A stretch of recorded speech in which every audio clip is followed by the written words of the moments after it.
حضرت اسما بنت یزید کہتی میں حضور کے گھر میں حاضر تھی اور ازواج مطہرات اور دیگر اہل خانہ بھی تھے کہ دجال کا تذکرہ چھڑا تو اللہ کے محبوب نے ارشاد فرمایا جب دجال آئے گا اس کے آنے سے قبل جو 3 سال ہوں گے ان کی حضور نے حیات بیان فرمائی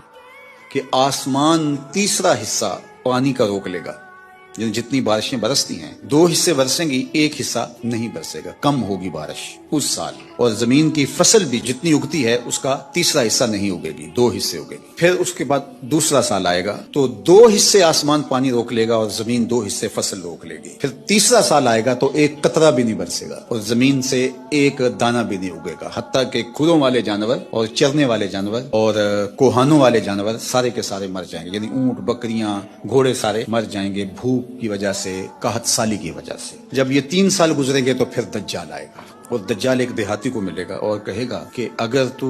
چاہے اور مجھے رب مان لے تو میں تیرے گھوڑے اور تیرے یہ جانور زندہ کر سکتا ہوں۔ وہ کہے گا کہ اگر ایسا ہو جائے تو بہت اچھا،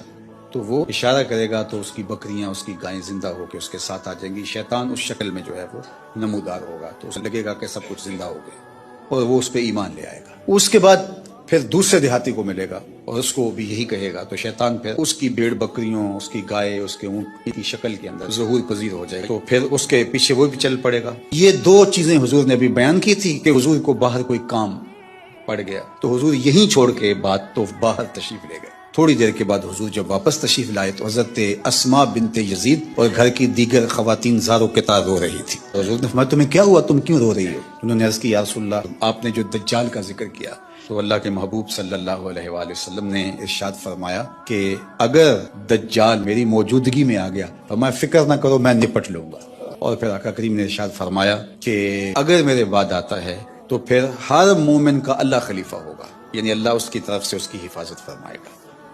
اور حضرت اسما بنت یزید کہتی ہیں کہ میں نے عرض کی یا رسول اللہ صلی اللہ علیہ وسلم آج بھوک برداشت کرنا ہمارے لیے بہت مشکل ہے، تو بھوکا آدمی کیا کچھ نہیں کر گزرتا، تو بھوک پر لوگ ایمان کیوں نہیں بیچیں گے؟ آج جبکہ آپ سامنے ہیں تو بھوک تنگ کرتی ہے تو بے تاب ہو جاتے ہیں، اور صدیوں کے بعد جب خوشحالیاں آ جائیں گی اور دجال یہ پیکج لے کے آئے گا اس وقت مومنوں کا، مسلمانوں کا کیا حال ہوگا؟ جب اتنے فاقے ہوں گے 3 سال تک کچھ کھانے کو نہیں مل رہا ہوگا تو پھر کیا بنے گا؟ تو اللہ کے محبوب نے فرمایا سنیے ان کو وہی خوراک کفایت کرے گی جو آسمان والوں کو کفایت کرتی، تو یہ ہمتن گوش ہوگی کہ وہ کون سی غذا ہے کہ اس غذا کے بدلے میں ان کو غذا دی جائے گی۔ تو آقا کریم نے فرمایا یہ سبحان اللہ پڑھیں گے، اللہ کی تقدیس بولیں گے، جو فرشتے اللہ کی تسبیح تقدیس پڑھتے ہیں، یہ سبحان اللہ، الحمدللہ، اللہ اکبر، یہ تسبیح